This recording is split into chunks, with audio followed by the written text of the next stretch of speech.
নির্বাচন কমিশনে আছেন সিনিয়র করেসপন্ডেন্ট নিয়ামুল আজিজ সাদেক। সরাসরি চলে যাচ্ছি আমরা তার কাছে। সাদেক, গেজেট তো প্রকাশিত হয়েছে এবং শপথ পড়ানোর আনুষ্ঠানিকতার কি তথ্য আছে আপনার কাছে? আপনি অনেকগুলো তথ্য আসলে দিয়েছেন সুরভি। এর মধ্যে রয়েছে যে আপনি যেটা বলেছেন যে শপথ কে পড়াবেন সেই বিষয়টি নিয়ে এখন পর্যন্ত কোনো একটি সিদ্ধান্ত আসা যায়নি। এখন পিরিয়ড হোক রেগুলার বা হেভি, প্রয়োজন মতো কনফিডেন্স আছে রেডি। Play with confidence.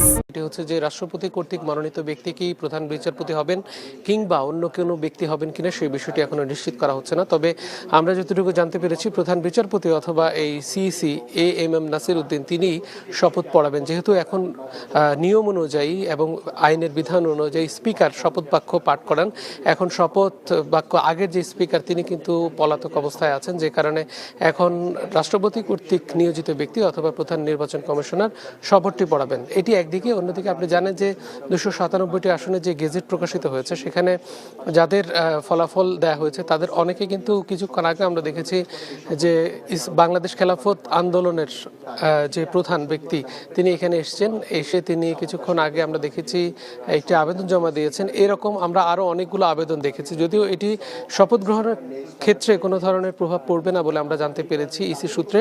এবং গতকাল গভীর রাত পর্যন্ত ইলেকশন কমিশনের যে সচিব সহ অন্যান্য যারা রয়েছেন তাদের যে দাপ্তরিক কাজগুলো তারা সেরেছেন এবং এখানে গেজেট প্রকাশ করেছেন। এবং গেজেট প্রকাশের পরে তাদের যে কাজ থাকে যে এই গেজেটটি আসলে এই মন্ত্রিপরিষদ বিভাগ কাছে ন্যস্ত করা হয় এবং এর পরবর্তীতে কী ধরনের মন্ত্রিপরিষদ হবে সেটি আসলে শপথের পরেই জানা যাবে।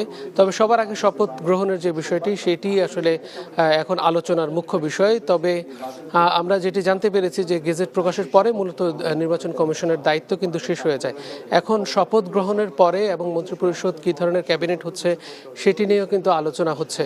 আর আপনাকে জানিয়ে রাখি যে এই যে অভিযোগগুলো এসছে বিশেষ করে ঢাকা 16, ঢাকা 7, ঢাকা 6 এবং আমরা দেখেছি ঢাকার বাইরে থেকেও দু একটি অভিযোগ এই নির্বাচন কমিশনে এসেছে। এর ভিতরে নির্বাচন কমিশন একটি বিষয় জানিয়ে দিয়েছেন, বিশেষ করে ঢাকা 8-এর ক্ষেত্রে যেখানে নাসির উদ্দিন পাটোয়ারি এবং বিএনপির স্থায়ী কমিটির সদস্য মির্জা আব্বাস তাদের মধ্যে যে প্রতিদ্বন্দ্বিতা হয়েছে সেখানে তারা জানিয়েছেন যে এই ফলাফলটি পুনঃগণনার সুযোগ নেই, আইন অনুযায়ী সুযোগ নেই। যদি এই ফলাফলটি যে প্রিজাইডিং অফিসার, সহকারী প্রিজাইডিং অফিসার সেই জায়গায় রেখে তারা যদি স্বাক্ষর না করে সেই জায়গায় আপত্তি তুলতেন সেক্ষেত্রে তাৎক্ষণিকভাবে আইনের বিধান অনুযায়ী সেখানে পুনর্গণনা হতো।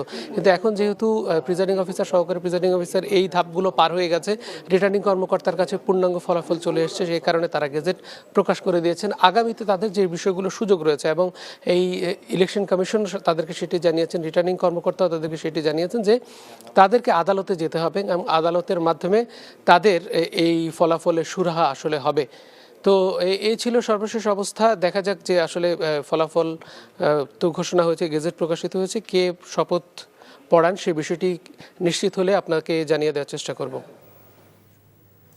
জানছিলাম সংসদ সদস্যদের গেজেট ও শপথ আয়োজনের খবর।